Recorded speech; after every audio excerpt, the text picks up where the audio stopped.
வள்ளியூர் அருகே சீர்வரிசை பொருட்களுடன் தொடக்கப்பள்ளி மாணவர் சேர்க்கைக்கு வந்த பெற்றோர்கள், ரோஜாப்பூ கன்றுகள் கொடுத்து வரவேற்ற ஆசிரியர்கள்.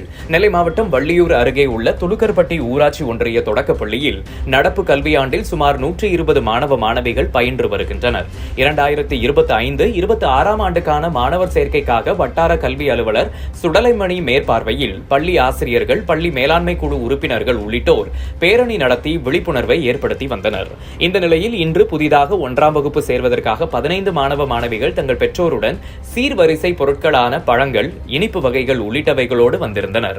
அவர்களை பள்ளி நுழைவு வாயிலில் ஆனைக்குளம் ஊராட்சி மன்ற தலைவர் அசன் மைதீன், பள்ளியின் ஆசிரியர்கள் உள்ளிட்டோர் ரோஜாப்பூ கன்றுகள் கொடுத்து இன்முகத்தோடு வரவேற்று பள்ளி வளாகத்தில் அங்கு பயிலும் மாணவ மாணவிகள் அவர்களை கைகளை தட்டியும் சிலம்பம் சுற்றியும் வகுப்பறைக்கு அழைத்துச் சென்றனர்.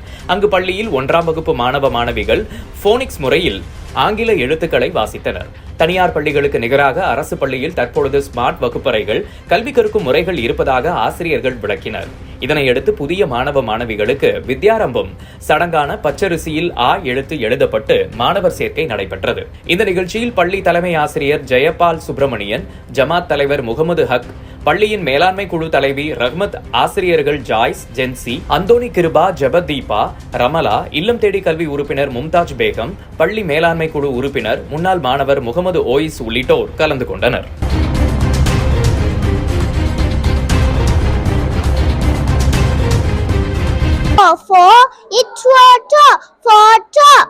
If for infant, it ada, ida,